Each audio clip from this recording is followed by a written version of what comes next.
ஆண்டவராகிய இயேசு கிறிஸ்துவின் நாமத்தினாலே இந்த விடியலை தேடி நிகழ்ச்சிக்கு உங்களை வரவேற்கிறேன். வாருங்கள், சுவிசேஷத்தில் விடியலை தேடுவோம். தேவன் மனிதனாக பாவமில்லாமல் பிறந்தது மாத்திரமல்ல, பாவமில்லாமல் வாழ்ந்தது மாத்திரமல்ல, நம்மளுடைய பாவங்களுக்காக அவர் மரித்தார். அந்த மரித்தார்ங்கிறதை குறித்து நாம் தியானித்து கொண்டிருக்கிறோம்.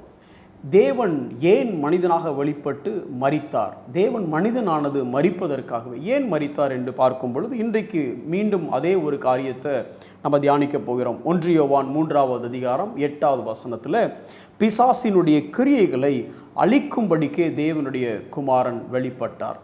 பிசாசினுடைய கிரியைகளை அழிக்கும்படிக்கு. சரி, அதுக்கு முன்ன எந்த கிரியை? பிசாசினுடைய கிரியைனா என்னவா இருக்கலாம்? எதெல்லாம் பிசாசின் கிரியை? ஒரு சில காரியத்தை நம்ம பார்க்கலாம். ஏன் இதை நம்ம தியானிக்கிறோம் அப்படின்னா, பிசாசின் கிரியைகளை அழிக்கும்படிக்கே மனுஷகுமாரன் வெளிப்பட்டார் என்பது உண்மையானால், இன்னைக்கு என்னுடைய வாழ்க்கையில் பிசாசின் கிரியை இல்லவே இல்லையா? இல்லை இந்த உலகத்தில் பிசாசினால் உண்டாகக்கூடிய கிரியை இல்லவே இல்லையா? இருக்குதே. அப்போ கிரியை இருக்குது அப்படின்னா அவர் அழித்தது என்ன? அப்படி அவர் அழிச்சிட்டாருன்னா இன்னைக்கு ஏன் இந்த கிரியை இருக்குது அப்படிங்கிறது நமக்கு முதல்ல தெரியணும். அதுக்கு முன்ன என்னென்ன கிரியைகளாக பிசாசின் இடத்துலேருந்து வருது? ஒரு சில வசனத்தை மட்டும் மேற்கோள் காட்டுகிறேன் பாருங்களேன்.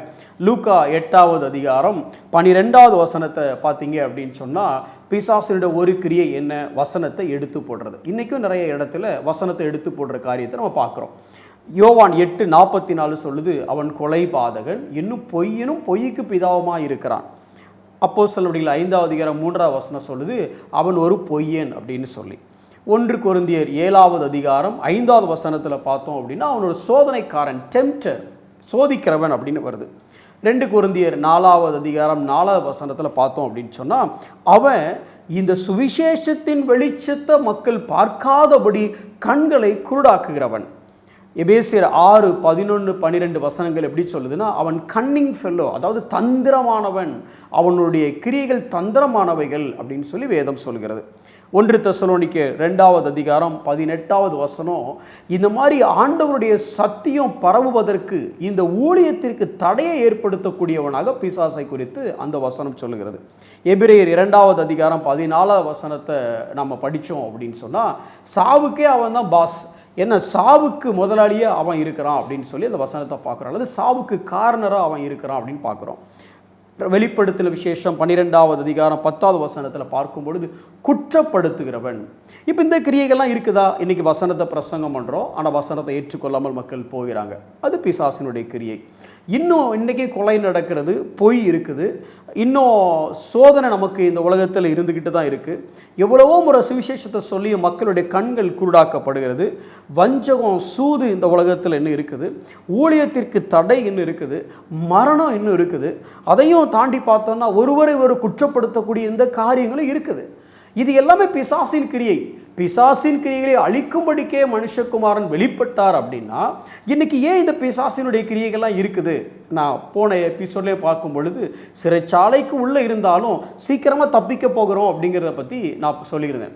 இப்போ இந்த பிசாசின் கிரியை நம்ம வாழ்க்கையில் சுற்றி இருக்கும் பொழுது, ஏன் இந்த கிரியை அதிகமாக நம்ம வாழ்க்கையில் மேற்கொள்ளுது? அல்லது இயேசு நமக்கு கொடுத்த வெற்றியை ஏன் நம்மளால் அனுபவிக்க முடியல அப்படிங்கிற ஒரு சில காரியத்தை நம்ம பார்க்க போகிறோம். குறிப்பாக ஒரு வசனத்தை நான் உங்களுக்கு வாசிக்கிறேன் பாருங்களேன்.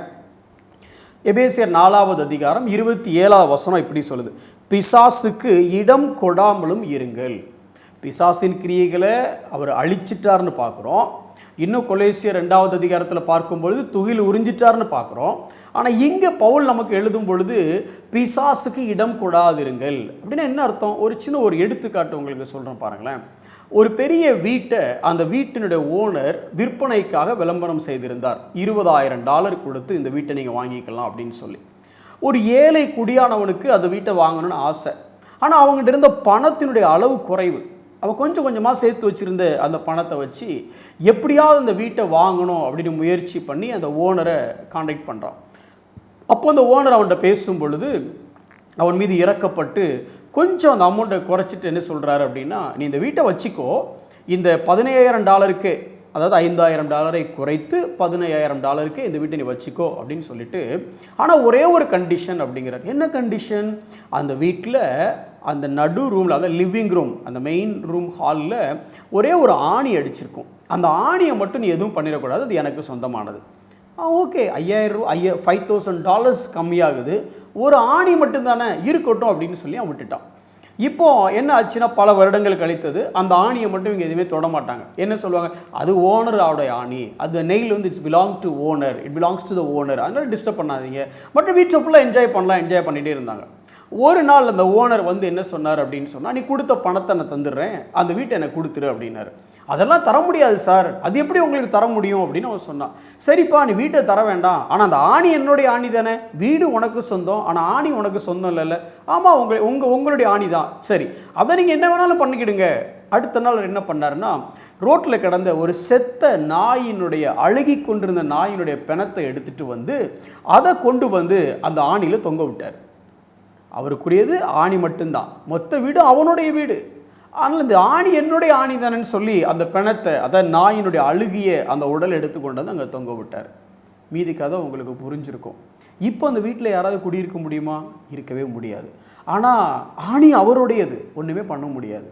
இதே மாதிரி தான் நாமளும் நம்மளுடைய மொத்த வீடும் ஆண்டவருடைய இரத்தத்தினால் கிரயம் கொல்லப்பட்டாலும் அங்கங்கே சில ஆணிகளை நம்ம இந்த பிசாசானவனுக்கு, இந்த பழைய ஓனருக்கு, யார், இந்த வீட்டுடைய இந்த வாழ்க்கையுடைய பழைய ஓனர் யார், பிசாசு, அவனுக்கு அங்கங்கே சில ஆணிகளை நம்ம வச்சிடறோம்.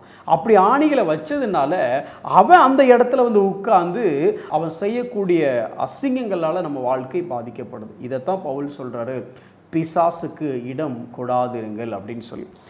இது மாத்திரம் இல்லை, சில நேரத்தில் என்ன பண்ணிடுறோம் அப்படின்னா, ஒன்று நாம் வி எக்ஸால்ட் டெவில், அதாவது எதுக்கெடுத்தாலும் பிசாசு அப்படின்னு சொல்லிடுறோம்.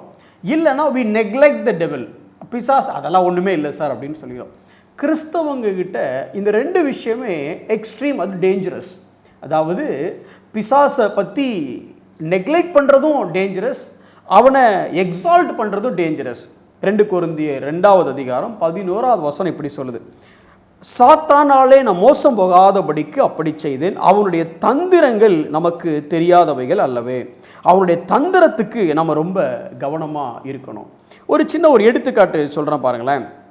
அதாவது ஒரு குறிப்பிட்ட விவசாயி வேலை பார்த்துட்டு இருக்கும்பொழுது கீழே ஒரு பாம்பு, அது குளிர்னால விரைச்சி போய் இருந்துச்சு. அதாவது பனி பிரதேசத்தில் அது குளிர்னால விரைச்சி போய் இருந்த உடனே அந்த பாம்பு சாகுற நிலைமையில் இருந்தது. அப்போது இந்த விவசாயி என்ன பண்ணார் அப்படின்னு சொன்னால், அதான் செத்து போகிற பாம்பு தானே அப்படின்னு நினச்ச உடனே அந்த பாம்பு சொல்லிச்சான், ஐயா நான் செத்து போகிறேன், அதனால் நீங்கள் என்னை கொஞ்சம் ஹெல்ப் பண்ணி கொஞ்சம் என்னை உயிரை காப்பாற்றுறதுக்கு ஏதோ உதவி செய்வீங்களான்னு பாம்பு கேட்டது பாம்பு. ஆனால் சாக கிடக்குது. சரி, சாக கிடக்கிற பாம்பு தானே அப்படின்னு சொல்லி அதை அவர் எடுத்து என்ன பண்ணாருன்னா, தன்னுடைய ஜாக்கெட், அதாவது வெதுவெதுப்பாக இருப்பதற்கு அவர் போட்டிருந்த அந்த ஆடைக்கு உள்ளே போட்டார். போட்ட உடனே கொஞ்ச நேரத்தில் அந்த பாம்பு அவருடைய உடல் சுட்டுனாலையும், ஒரு வேலை பார்த்துட்டே இருந்ததுனால உடல் சுட்டுனால அந்த பாம்புக்கு அந்த வார்ம்னஸ், அந்த வார்ம்த் கிடைச்சி அது கொஞ்சம் உயிர் பெற ஆரம்பிச்சுது. உயிர் பெற ஆரம்பித்த உடனே அவரை கொத்திடுச்சு, அதாவது அவரை கடிச்சிடுச்சு. இப்போ இந்த விவசாயிக்கு பயங்கர கோபம், நீ சாக கடந்த, நான் உன்னை காப்பாற்றினேன், நீ என்னை கடிச்சிட்டியே, இப்படி பண்ணலாமா அப்படின்ன உடனே அந்த பாம்பு சொல்லிச்சான், ஐயா நான் சாக கடந்தாலும் நான் பாம்பு தாங்கிறது உங்களுக்கு தெரியாதா? பாம்பு கடிக்க தான் செய்யும், பாம்புடைய சுபாவம் கடிக்கிறதா அதனுடைய சுபாவம். நீ இப்படி தந்திரமாக ஏமாத்திட்டேன், ஆனால் உங்களுக்கு தெரிய வேண்டாமா பாம்புனா கடிக்குண்டு. இன்றைக்கி நம்மளுடைய வாழ்க்கையிலையும் அப்படித்தான். பிசாசானவன் நம்மளை வஞ்சிக்காதபடி நம்ம எச்சரிக்கையாக இருக்கணும். இந்த சின்ன காரியத்தை கூட கொஞ்சம் நம்ம ஒரு வைஸாக இல்லாமல் அதை வாழ்க்கைக்குள்ளே அலோவ் பண்ணும் பொழுது இந்த காரியங்கள் நம்மளை காயப்படுத்துகிறதாக இருக்கும். பிசாசுடைய தந்திரங்களுக்கு எச்சரிக்கையாக இருப்போம், பிசாசுக்கு இடம் கொடாமல் இருப்போம். நாம் செபிப்போம். ஆண்டவரே, உமக்கு நன்றி செலுத்துகிறோம். சிலுவையிலே நீர் வெற்றி சிறந்தீர் என்பது எங்களுக்கு தெரியும் ஆண்டவரே, உணர்ந்தவர்களாக இருக்கிறோம். ஆனாலும் எங்கள் வாழ்க்கையில் அநேக முறை இந்த பிசாசுக்கும் அவனுடைய தந்திரங்களுக்கும் நாங்கள் இடம் கொடுத்து விடுகிறோம். ஆண்டவரே, எங்களுக்கு நீர் ஞானத்தை கொடும். உம்முடைய வசனத்தின் மூலமாகவும் நீ ஆவியானவர் எங்கள் காதுகளில் ஆண்டவர் எங்களுக்கு கொடுக்குற அந்த இன்ஸ்பிரேஷன்ஸ் மூலமாகவும் நாங்கள் எச்சரிக்கையாக இருக்க, கவனமாக இருக்க எங்களுக்கு நீர் கிருபை செய்யும்.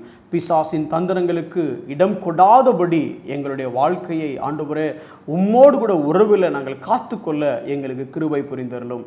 இயேசுவின் நாமத்தில் ஜெபிக்கிறோம் நல்ல பிதாவே, ஆமென்.